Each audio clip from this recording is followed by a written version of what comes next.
Hey, welcome to the Strategic Success Podcast. I'm your host, Courtney Fricke. Thanks for tuning in. Hey guys, welcome to another episode of the Strategic Success Podcast. I'm here with my friend Joey Long out of the St. Pete area down in Tampa. I'm excited to dive into today's episode. I think it's a really important one. But before we get started, I want to introduce you guys to someone who I think is a great guy, and he does great things down in his market. But Joey, first of all, thanks for joining me today. I appreciate you jumping on. I appreciate all the kind words. That my friends don't always talk that nicely about me. Well, look, at the end of the day, I think there's a time and place for shit talking, but maybe not in there. So look, let's get the folks introduced to you. Talk to us about, where are you based out of? What's your experience in real estate? And let's start there. Cool. So my name is Joey Long. I live in St. Pete, Florida. Most of you know it as just the Tampa Bay area. I'm actually specifically in Madeira Beach, so we ended up just getting smacked by this storm.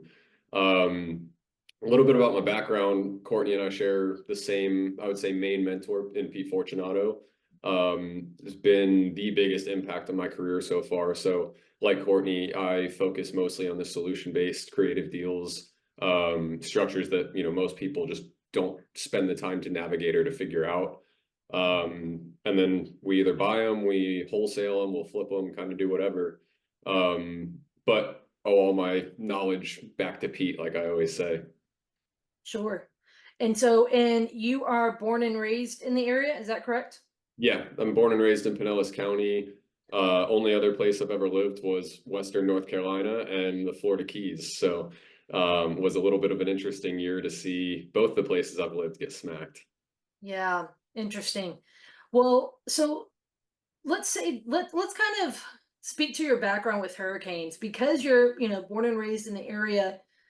Have you ever experienced a hurricane like these before? Like, have you experienced hurricanes before? Oh, Have yeah. you dodged them all your life? What does this look like? So if you keep up with the I know you probably know about this just being in the other hurricane addict state, but we're kind of known for dodging the bullet. Yeah. Our Tampa Bay area, the legend is that the I forget which Indian tribe, but there's an Indian tribe that back in the 1700s basically brought all their ships into Tampa Bay to protect from hurricanes, and then they basically made all these burial grounds and like sacred ritual grounds all around Tampa Bay to protect us from the hurricanes. And so since the last mound went up, we have not been hit by a major hurricane in like 120 years or something. And the ironic part about this year is somebody bought a house on an Indian mound, wanted to expand their driveway. And so they ripped up part of the burial ground and they found human bones. I don't know if you saw the article on this, but I can send it to you. So they literally found human bones, turned out to be one of the Indian mounds. And then 2 weeks later, Helene hits us. Yeah, so that's wild. I have Native American in me, like a pretty decent amount. If you saw my maternal grandfather, like you'd be like, okay, he's spitting image, Cherokee. But yeah, so that's wild. I know you guys have, for the most part, dodged bullets for a long time, but unfortunately, this time you guys didn't. You stayed and then you evacuated for the two different hurricanes. Let's go ahead and walk through that. Which one did you stay for? Which one did you evacuate for? So I stayed for Helene and I evacuated for Milton, and Milton was actually the only one I've ever evacuated for. And we probably deal with 3 to 4 hurricanes a year pretty regularly, but generally we get the band clouds, we get, we're here, it's coming here, and last second it shifts down south, like what happened last year in Fort Myers. But this year was different. We kind of underestimated Helene, and we knew that we were going to get some surge, but we didn't know it was going to be that, no one knew that storm was going to do that. But the usual, everyone's freaking out about their cars and stuff. I told my parents, hey, bring your cars to my house because my house is on the highest ground in the area. They were like, no, we're fine. 4 hours later, I'm getting a video from my dad of all the cars washing away and our pier washing away. And I was Is gonna that at your at your property? So for Helene, so did they end up moving their cars no, so their cars were totally gone. Dad's car was found a few blocks away. where they Uh, were living? So where yeah. their house is, right? Yeah, and I'm actually here right now, so I was trying to see, that's what I was looking at. I was gonna see our whole pier washed away, and I was gonna see if you could see it, but the railing's kind of blocking it. But Yeah. um yeah, we lost the pier, the pool area is destroyed. Yeah. I can share you a video if you or a picture if you want to plug it in this, but we have a Cool. pretty crazy picture of the building from our garage of just all the cars pushed to one side and all the blowout walls basically just fallen down everywhere, and 4 feet high of concrete block that just got washed out of the walls and stuff. It was, Wow. yeah, our Like pretty forceful. Like and so what was that experience like for you staying through Helene and experiencing that? so for me it wasn't terrible because like I said, my house is high ground and I stayed in my house. I was planning on coming out to stay with my mom because my dad wasn't home. He was on a business trip, able to make it home literally the morning before it hit. So he told me to, stay at my house and he'll stay out here with my mom. And I was getting video updates from them. And I mean, it was bad at my house. We had, trees falling everywhere. We got like 26 inches of rain in like 4 hours or something like that. So Wow. we had a ton of, or actually, sorry, that was Milton. So close together, I'm getting them mixed Oh, up. so close Helene, together. we actually didn't have that bad of rain. We had crazy wind. Yeah, that's Um, right. so we had trees going down all over the neighborhood. Power was out for like 8 days. But the scarier part for me was that I was getting all these video updates from my dad, who lives less than a mile away from me. Yeah. And their places, I mean, their water line was at like 8.5 feet. And so they're obviously being like, we're right on the beach right now. Yeah. And so obviously the beach is here, buildings raised up a little bit, but then the other side of where Gulf Boulevard is, the street side, is dropped back down. So it Right. basically washed up and then filled Gulf Boulevard. So Gulf Boulevard was legitimately at about 7.5 feet at one point. And your parents, so their house got 8.5 feet of water. Like they're okay. They're just going through the recovery, right? Yeah, so luckily this is a condo building. So their unit actually was the only one of three in the building that were okay. Okay. Um, so the roof blew off the building and pretty much every unit in the building flooded. Um, their unit they got so lucky. Their unit, they had one wall that got wet, they were able to dry it out, Yeah. but the building right next door burned down. Every house on the beach that's, not raised up, their foundations washed away for 2 weeks. One of their hot tubs was sitting out in the Gulf of Mexico, like Yeah. probably 200 yards from the house. Wow. Um, I mean, it's sad to see my parents' place get destroyed, but some of the stories just, it doesn't even compare. I can only imagine. That's it's traumatizing. Whether you're directly impacted or even if you have survivor's guilt of like, okay, we got less damage, but like everyone else around me got more, or they had this really more traumatic situation. It can be tough. And so, and then for Milton, it was expected to be, but this crazy thing happened, right? Where like, what all happened with Milton? So that one, I mean, originally it was, oh, don't worry, tropical storm. And then all of a sudden, the tropical storm from the Pacific jumped over Mexico into the Gulf. They merged, and then it started barreling towards us. And Yeah, basically, there was a wind twice. shear. Yeah, and there was basically a wind shear that we were expecting to kill it. And that wind shear just did not come down to where it was supposed to until literally the last second. So this one had a lot of firsts, and this is why this one was so scary. And the only reason I left for this one, me being stubborn and having property here, I'm like, oh, I want to be here to make sure my property's okay after, and I want to be here. Like we were out on the islands the day after Helene with the boat. Yeah, So we were like, my neighbor and I were like, oh, we want to be here in case people need help and we can go help and save people. But my mom called me after she went through Helene, and she's like, I can't do this again. You're my son. I can't leave if you don't leave. So to make mama happy, I left. But yeah, um, get that. Milton was a lot of firsts because it was the first time they said it was the first time that a storm actually jumped over Mexico into the Gulf. If you look at the storm, right, the 2 days before it hit or the day before it hit, the main storm was here going counterclockwise like a normal hurricane. Then there was another one out in front of it that was technically another almost hurricane that was going clockwise. So they were kind of doing this weird like rotation, fighting against each other to stop it from weakening.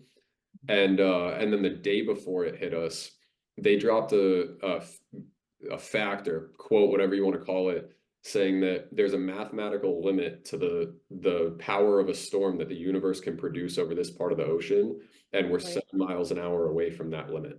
Yeah, it was getting really close. It was like that rapid intensification that was happening, that it was just like, all right, obviously everyone's still reeling from Helene. They're trying to gather their bearings, and oh gosh, now we have another, which we have that historically, right? After Katrina, there was Rita, right after Laura, which was a really big one that hit Louisiana, then Delta hit shortly after. Like Yep. historically, storms have hit the same area twice.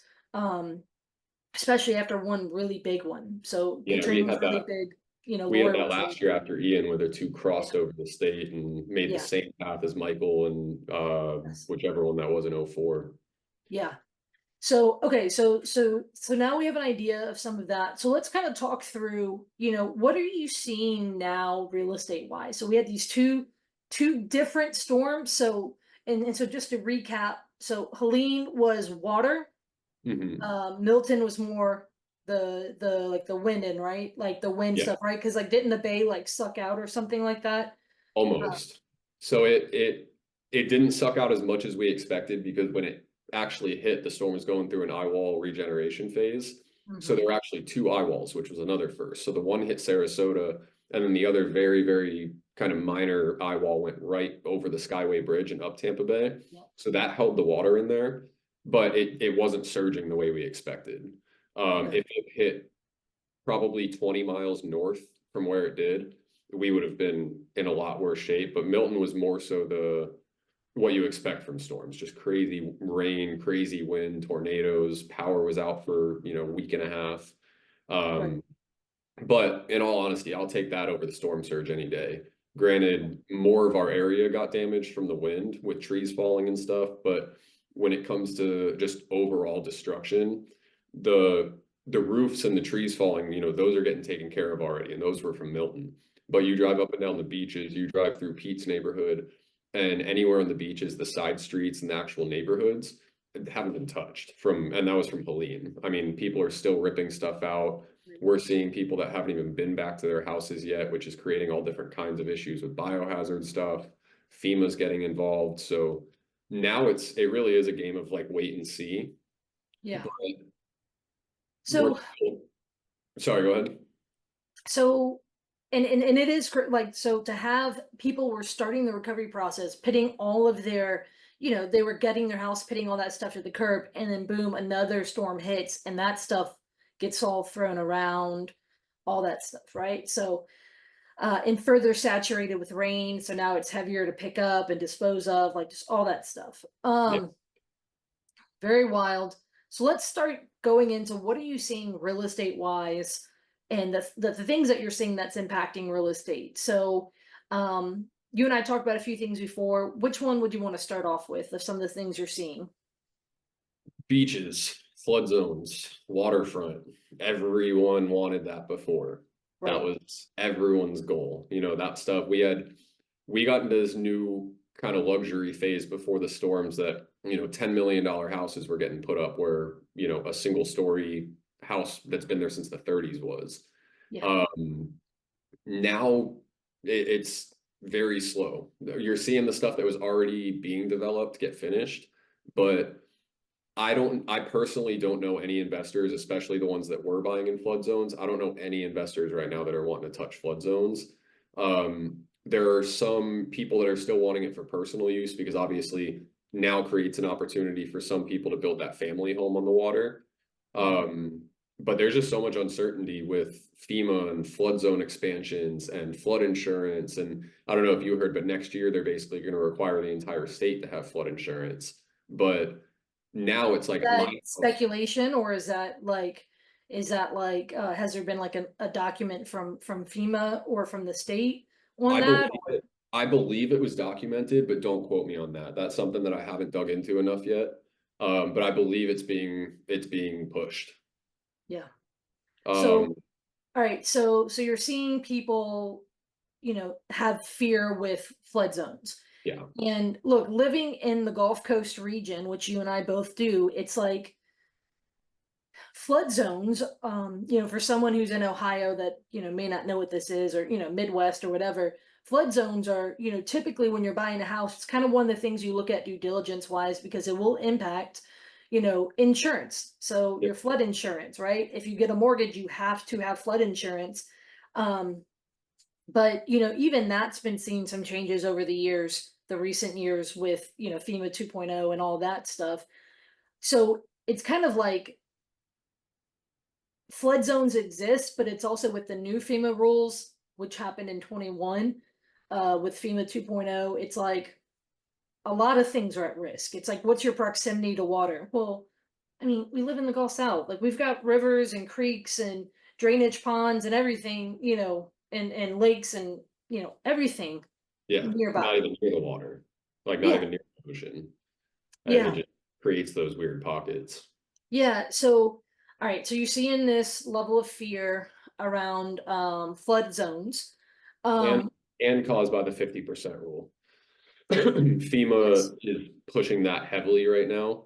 Yeah. And it seems like their agenda is to basically have all the older single story houses and first floor condo living places. The plan kind of seems like they want it demolished and rebuilt. So Um, explain the 50% FEMA rule for someone who's like, again, Midwest, they don't know what this, any of like they've like I've never even yeah. worked with FEMA before in my town at all. Yeah, which is that's always funny to me. I have to remind myself that other people don't even know what FEMA is because that's all we deal with down here. Yeah. But the 50% rule, basically, if you go on our public property appraiser site, it'll show you the county appraiser allocates the land value at and the structure value at. And Mhm. that structure value generally is a lot lower than what it actually is. And so let's say it's a $200,000 property and they have the land allocated at $120,000 value and the building's only 80,000 value, they're only going to allow you a $40,000 rehab budget. Yeah. And that So includes everything tied to the house in your scope of work. so you can only renovate 50% of the value of the home. And the And frustrating part is the permit has to be approved by FEMA. And that includes paint, that includes floors, that includes everything in that scope of work. And FEMA has to allocate their price for it. And if you don't meet that rule, then they either make you tear down the house or they make you jack it up on stilts. which can be very, very, very costly. FEMA does have grants for that, but they're like, a 5-year waiting period or something. And Yeah. there's all these, fine print with it. So what are people doing in the face of that crazy 50% rule? This is still to be determined. So There's a early. way, well, there's a way that you can get an appraiser out there that can basally go and try to claim that the structure value is higher than what FEMA's allocating, Mhm. and you can potentially get that 50% raised up a little bit. But that's really only after contractor bids have already been made, and there's got to be proof and Yeah, some some documentation to show why that structure should or shouldn't be able to be fixed. yeah, Um, and what I'm not seeing too much luck with that right now, which is why I'm saying it seems like their agenda is to tear it down. But a lot of people, I mean, a lot of people are getting ready to just fire sale. And now that we're outreaching to people again, we're hearing a lot of people that are like, you know what, I can't do that again. I can't afford to fix it. I've been here since the 50s. I bought my house for 30 grand back then, don't have insurance. I need to go. so before we jump into talking about buying houses and stuff, let's talk through a few more things, and then we're definitely going to talk through that part. So um one of the things I heard with the 50% FEMA rule is that basically folks are, if you've done repairs within the last 12 months, that contributes to your allocation. Do you know what I'm saying? Like if In someone did like a $30,000 project, 8 months ago, updated kitchen, whatever. then that actually still applies to this percentage. Is that something, do you know anything about that? I don't think we're far enough along to be able to see if that's happening yet or not. Because they're still at the point of, like, at this point in Indian Rocks Beach, they're literally putting green and red stickers on people's doors saying, yeah, you can fix, no, you have to tear down. And so there's so much pushback right now. I think it's too soon to tell Yeah. if they're actually going to force that. But one thing I can say is, like, areas like Shore Acres, which have flooded every single year, and last year I think flooded twice. Those people, that's why you see everyone online on Facebook saying no one's touching Shore Acres. They're only buying land in Shore Acres if they can get it 50% of what current land value is, Yeah. because that's what we're seeing in Shore Acres. Is basically they had to fix the flood last year, twice last year, and the year before. So how many times is FEMA gonna, allow them to keep fixing up before they scrape and build? Hey guys, Courtney Fricke here. We've got Aussie Steve. And look, if you have a deal that needs to get moved, Southeast Louisiana, even in South Mississippi, we're your folks. We are the largest dispo company, really in the greater New Orleans area, even Southeast Louisiana. We have great contacts in South Mississippi as well. Steve, why do we move more deals than others? Just we're very deep in this market. So Greater New Orleans can be really confusing for national wholesalers. The comps are hard. We change block for block. We got flood zones. We get a lot of hurricanes and the likes, and just a lot of the national platforms don't have the buyers on their list. So we are deep with buyers, but we're deep with relationships, which is really important in this market. So we love JVing with out-of-state investors. Like I said, we do a ton of business with other investors. So go to homebuyerlouisiana.com/Courtney, fill out the information, we'll get in touch with you and we'll move this deal along. Well, and there's a level that FEMA does have rules that pre-exist. So here in my area, we have something called a repetitive risk. Are you familiar with that? I've heard of it, but I'm not familiar with it. Yeah. So I had a guy who was wanting to pay me to buy his house subject to, like, literally give me money and then I take over making his payments subject to the loan. The numbers, back then I couldn't make the numbers make sense. Now, if I wanted to be a little bit more creative, maybe. The property had flooded 4 different times. And so it had been recently renovated. So it actually was pretty, right? Like, it was nice. Had a tenant in there. It was his old primary. He had a VA loan on it. Guy was active. I think he had a government contract or active military. So, and because of security clearance, he could not go negative. Like, basically get behind, file short sale, go into, foreclosure or anything like that. That sounds So stressful. he is out of state, has a property manager, and is losing, I think, over $500 a month between basically the negative cash flow plus the management cost, right? Much less if, the tenant's not there or if there's repairs. I'm not talking about that. I'm just talking, like, if it's best case scenario, he was losing like $500 to $600 a month. And the thing was, because his property because he had a mortgage, he had to have flood insurance. And FEMA, basically, because it was a repetitive risk, had basically had the ability to raise flood insurance 25% a year. And so it was gradually rising pretty heavily, and that was adding to his negative, right? And so it was just like one of those things where, I mean, he didn't have a ton of equity at all, like, so he couldn't fire sell it. And then on top of that, he's got, it's an alligator. He's in all of my other options normally, short sale, deed in lieu, different things. This guy, he couldn't because of his job. And so it was a super sad situation, but it was a reminder for me that it was like, those repetitive risk situations, that the only thing that was saving his butt was a tenant being in there. So the minute that thing floods again, the good thing that he has may run, right? Yeah, and he's under a lot more loss every month. Yeah, and then he has to spend more money and whatever. So anyway, so repetitive risk things can be very difficult, but if you have free and clear property, people who self-insured, any thoughts on people who self-insured? Will leave our good friend out of this. Yeah.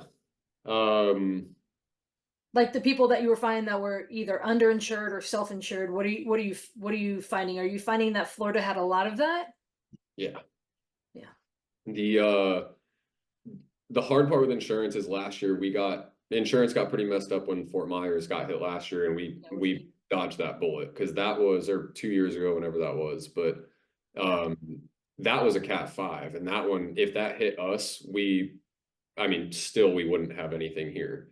So I think that kind of put the fear into insurance that kind of jacked us up last year, and I think made it just unaffordable for a lot of people, and people that have been here since the 50s, just not wanting to pay, $6,000 to $8,000 a year for just regular insurance. And so I think that caused a lot of people to self-insure, but I think also a lot of the Citizens is pretty much the only insurance company that'll actually write coverage down here right now. Right. And it seems like the limitations on which houses near the water they'll actually insure is getting heavier, and especially on the single story ones. So I just think that caused a lot of people to self-insure and not have any option right now. So, I mean, the insurance crisis, Louisiana started seeing back in 2021, you guys started seeing it shortly after. For folks, again, who are not in coastal areas or like California, the parts of the Northeast, people around the country have been seeing their insurance go up slightly, and they're like, what's going on? I've never filed claims, things like that. But overall, there's just been this bubble boiling, right? Oh.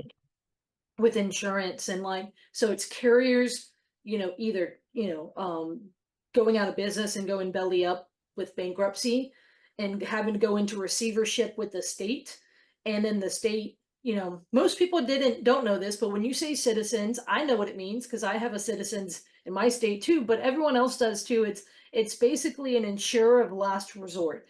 Your state has basically like a carrier policy that is backed by, the state that says you can, basically it's like the worst type of policy. Literally, actually reading one of those policies, if I'm not mistaken, they generally don't cover fire and liability. And I want to say it doesn't cover wind. And so whenever when you're on Citizens, you have to get five policies collectively just to try to be fully insured. Yep. And here's a quick example of that. I have an Airbnb that's close to the beach, but it's about a mile off, no flood zone. My total insurance before Citizens came in and bought the policy, my total insurance was like $320 a month, which was still already high. Then when Citizens came in and bought the policy, I got a quote for my premium stayed the same, but without wind coverage and without named storm coverage. And if I wanted wind coverage, it was going to be $17,000 for the year.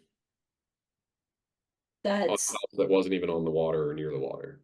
Yeah, I mean that's easily, that's easily what, 1,500 or something like that. Let's see real quick. A month. Yeah, it's almost $1,500 a month. Yeah, and so there's a crazy level in which, so this insurance crisis has been bubbling, right? In Louisiana, I always share my example. I have a $150,000, $175,000 duplex in New Orleans, not really near water. So I'm not talking flood insurance on this one. It is the wind and hail policy, right? $175,000 value. And at the height of the insurance crisis, I had to pick 4 different policies to fully cover it, and $8,500 a year for a $175,000 duplex, which is crazy. So it's been hard to make deals work, right? It's been killing deals all along. People who are on fixed incomes, or people who, maybe are retired, which Florida has a ton of it, right? They don't call it, having waiting room for no reason. Look, when I play pickleball down there, I have all my good friends in retirement playing with me, so. Thought you were gonna say you were playing against a bunch of people in wheelchairs. I mean, look, I would be impressed. But the idea there is it has really been an issue But I know it's been a bigger issue over there because you guys also have another major issue, which is property taxes. You want to explain what that's looked like? They want rich people to come and pay more. So I think that also, I think, has to do with FEMA. We were already having, because of that kind of luxury turnover that I talked about earlier, we're already seeing property taxes go crazy. My personal house I live in, I bought it as an investment, so I didn't homestead it. Which folks not in Florida, homesteading, you can basically just significant discount on your homeowner's insurance or your property taxes, and then you're locked into that rate. Every state should have a homestead, if I'm not mistaken. I believe they all do. Oh, okay, that I didn't know. I thought that was like Yeah, no. special. It just varies how much you get a discount state by state. Oh, okay, cool. But the that house wasn't homesteaded, so when I first moved in there, my property taxes I think were 2,600 a month or a year, and I just got my bill for this year, and I want to say it was like 48. Yeah. Yeah. And so you're getting these jumps. So people are getting squeezed on both sides, insurance and property taxes, right? And you guys had a period where, what was it, 2016 to 2019, values doubled, and then 2019 to like 20 whatever, they doubled again. Again, yeah. Yeah, and so and then so a lot of times what you have is, when they reassess for property taxes, is it's a very common thing. Is there's sales chasing, right? Like they're saying, okay, what are the recent sales? And you guys have seen crazy appreciation in your area. And I can, that is something that can absolutely squeeze people out, especially if they did not plan for inflation, if they did not plan, for all the other things in life that are going up. And then on top of that, so that you've got all these things. So what do people do? They're getting squeezed. Hey, what can I do? And so this level of self-insuring, we've always dodged these bullets. Hey, the Indian Mound is fine. Like we've always, we've always dodged these. Yeah, I've never seen one in my life. We're good. And there's a level in which they go, okay, I'll self-insure. And you always say, hey, look at, worst case, I have to renovate my home, spend 100 grand, let me pull it out some investments and put 100 grand in my house. Well, that's all good and fine unless the government comes in, right? As our friend says, there's never been a scenario in which the government has come and said, and made it better, right?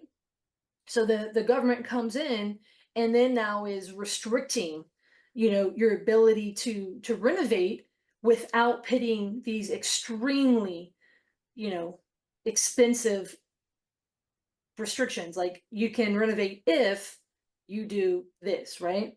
Yep. All right, so let's talk through lastly, like with like listings and stuff like that. What are you seeing? Are you seeing people like houses like like if you pit one of your rentals, let's just say you had a rental in a good area, it did not get any damage. If you put it for sale right now, would it fly off the shelf? Would it sit? What are you seeing happening with like stuff for sale?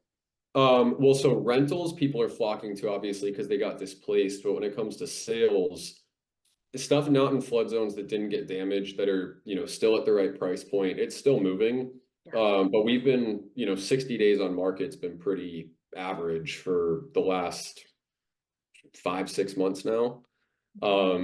So we've been, a little slower when it comes to movement, but we're still hitting, I think I saw a stat that said like 98% of the listing price. And actually, I think that was on the thing you just sent me also. We're still hitting close to asking price, if it's a good product, if it's the right price, if the work was done right, and if it's not in a flood zone is a big kicker right now. But we're still seeing like stuff being listed as a fire sale on market out on the beaches or even near the beaches that might be in a flood zone or close enough to where people are feared that they'll expand the flood zone into that property. It's sitting. I have a deal right now that before the storm, I'm wholesaling this one. Before the storm, it would have sold in seconds. I have this thing for like 35% of ARV. And now, just because people are seeing that it's in a flood zone, they're like, nope, won't touch it. FEMA won't let me do what I need. I'm too scared. Insurance will kill it. So that kind of area, things are sitting, and people are still a little optimistic about, house just got flooded with 5 feet of water, but still want 700 grand for it. And that's going to sit. But things that are picked up for the right price or at a steep discount, it's still moving to the right people. So prior to these storms, y'all were starting to see the market cool, both with sales and with rentals, right? Mm-hmm. Because I remember, so I go to St. Pete, Tampa very frequently. Yeah. You guys are like a second market, second family for me. And one of the last times I was there, it was like a guy who had 17 Airbnbs. He shut down 17 Airbnbs. Mm-hmm. And when I was at one of the meetups in the area, and so part of that was some of the restrictions, part of that was like, occupancy coming, not being what it used to be, or the rates not being what they used to be. What about with your Airbnbs? What are you seeing? This is the best year that I've ever had with my Airbnbs. Those I always say, I don't think Airbnb had anything to do with our market. I think Airbnb had to do with people being over optimistic and thinking, oh, I can buy this house, put a playhouse in it, build a pool, and I can make 30 grand a month and just have it be automated. And that's just Speculation. Yeah, that's just not how it works. And then rates went up and made it tough. Airbnb fees went up, made it tough. But again, buy right, have a good product. And I've had the highest occupancy I've had out of the last 4 years. But a lot of people, that have bridge loans that overdid the renovations, they're hurting. Yeah, I think that's the big thing that we saw. You're a very saturated market as far as real estate goes. I consider Tampa Bay area the hub for the old school real estate guys, right? Which is why I spent a lot of time there. A lot of my mentors are there or have ties to that area. And like I literally go to the Goodwills there because I'm like, I am going to come across some golden real estate stuff because I know I know there's that lineage there. They're dropping it off. Yeah, people are, passing away and heirs are like, what are all these binders? Find a stack of Andy's shirts at our our Goodwill. Something like that. So, there's a ton of investors there, ton of speculation, ton of growth, right? Ton of that stuff, right? Ton of that appreciation. And so where that stuff happens, people flock with speculation. And so obviously, as the market was already starting to cool, maybe correct, whatever that might have looked like, the speculators were getting hurt, right? And so we also have that as well. That was kind of happening in the mix. So let's go on to the topic of people fire selling. So I want to kind of tee this conversation up. So you and I learned from the same mentor, Pete Fortunato. And one of the biggest things, although Pete is by far the most prolific deal maker, which a lot of you guys have seen my episode with him where the episode's called the most prolific deal maker in America. And that episode, I told him, I said, Pete, everyone flocks to you for your deal making because, I have 4-inch binders back here with 400 pages of just deal after deal that you don't know where one starts and one ends. Your brain hurts. You're like, how many people are involved again? How many strategies? How did you finance? You bought and sold the same house? Yeah, he bought and sold the same house 12 times. Like not 12 different houses, but like, anyway. So there's a level there. Yeah, I digress. Prolific deal maker. And I said, but Pete, so many people get caught up on your deal making, but really your biggest impact for me has been your philosophy around real estate, how you approach it. And so with that being said, Joey, you made this post and I couldn't have loved it more. And so I'm going to actually read it. And then I want to have a conversation around what you're seeing with the We Buy Houses, what are investors doing? And then let's have a conversation how we can ethically approach something like this when a disaster happens. So it can be a hurricane, it can be a fire, it can be tornadoes, it can be, insert whatever your level of disaster is. Ours just happen to frequently be freaking, hurricanes. In my area, we had some tornadoes that have been popping up a lot lately. So. Yeah. All right, so you said, and you posted this pretty soon after the hurricane hit, it said, let us try to help you keep your house before you decide to sell. If you know someone considering selling their house after the storm, please reach out to me. We have some fantastic connections from workers to roofers to appraisers that can potentially help with FEMA evaluations. Do not make an uneducated decision. We're still buying houses when people are in absolute need of selling, but selling to us should be last resort. Our community needs help, not sharks. What made you post that? The amount of out-of-state wholesalers that have flocked to our area in the last year, maybe 2 years even, is insane. So it was obnoxious. I mean, if you saw the destruction here, you would have been like, I don't even want to go talk to that person yet. Yeah. And yet I got like 6 phone calls while the storm was going on saying, hey, we know about this hurricane, call us back if you want to sell.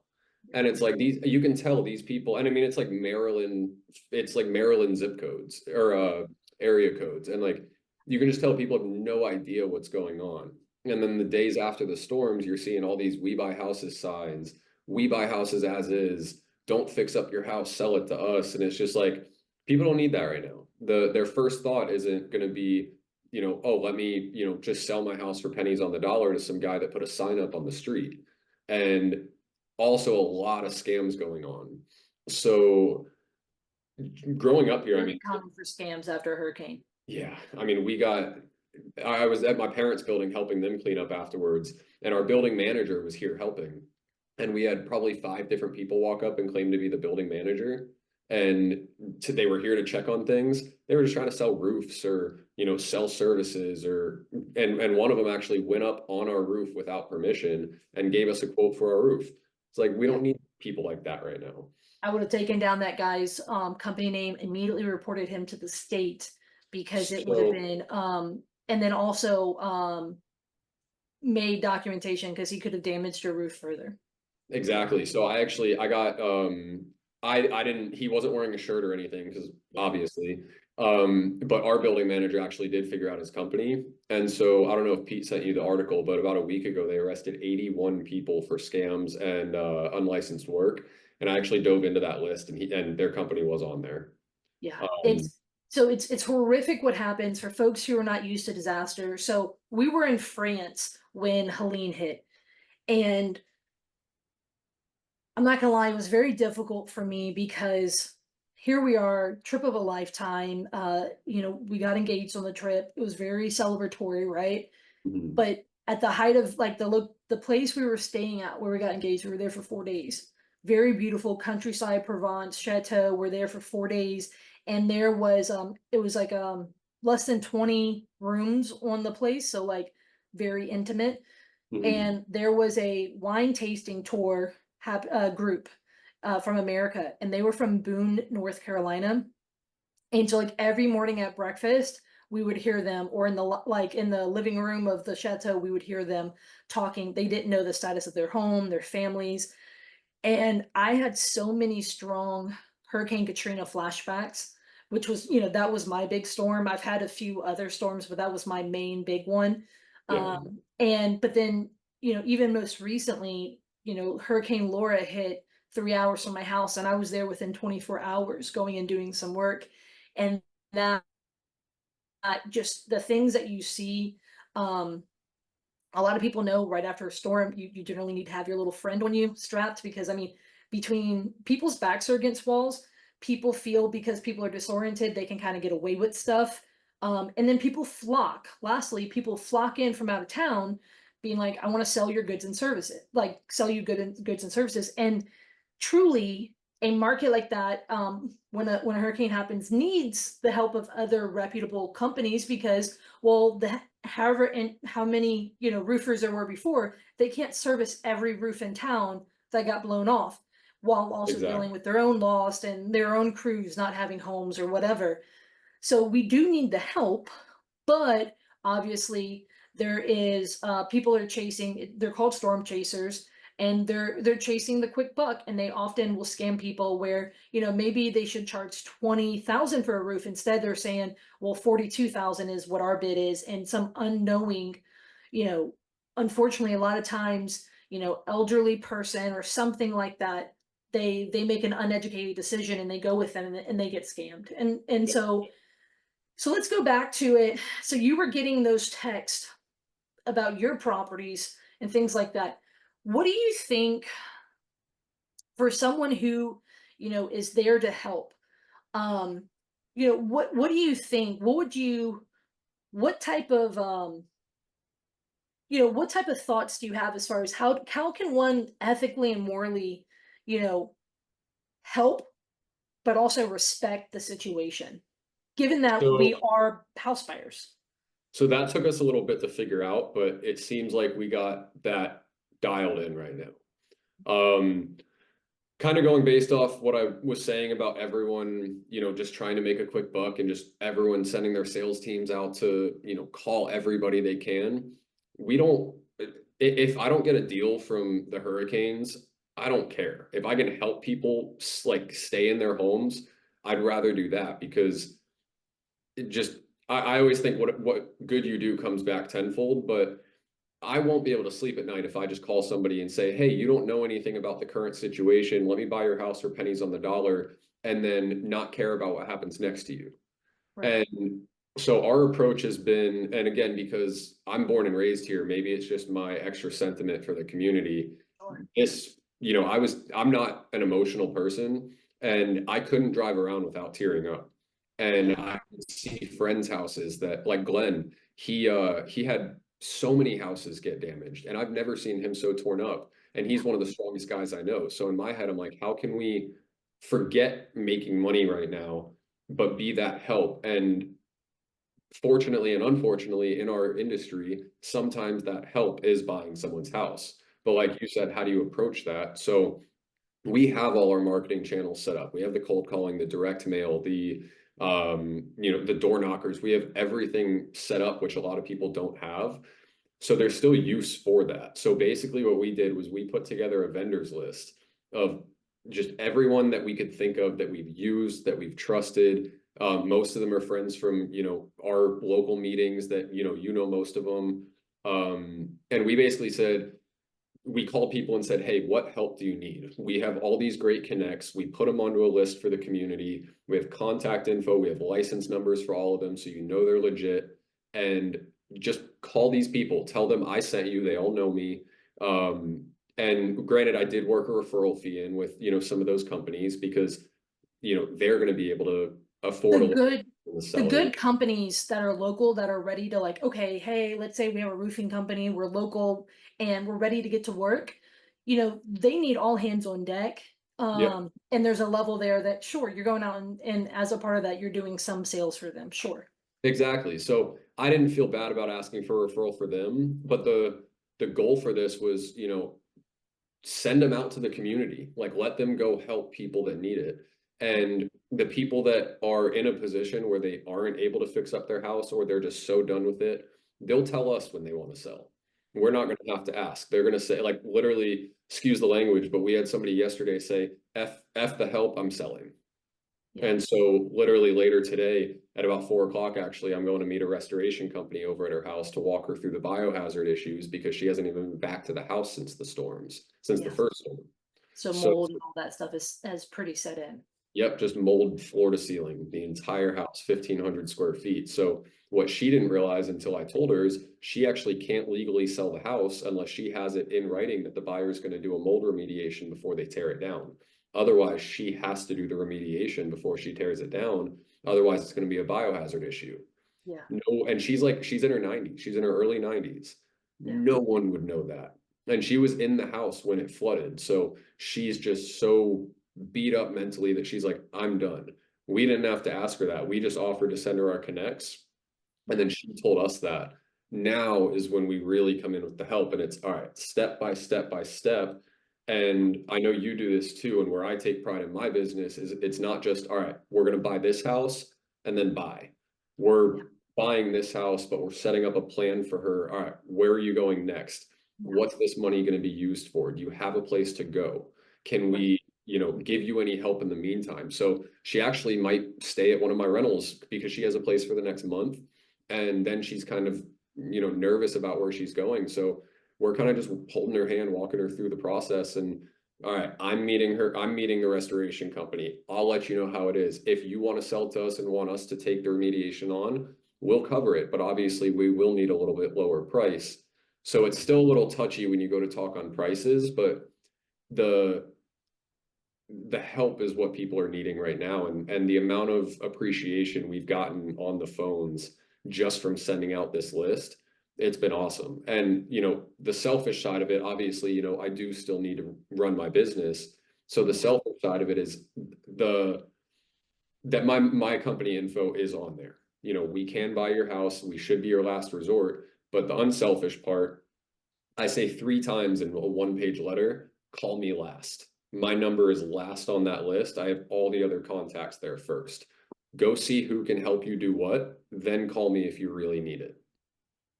And that's a huge part. It's one of those things I tell people all the time. If you do not need to sell to me, please don't. Like, I understand I provide a level of convenience, but that convenience should be a choice, not a something you stumble into. Yeah. And that's something that it comes back down to. It's like the idea of so I've got a little name tag here. It says my name, solutions-based real estate investing.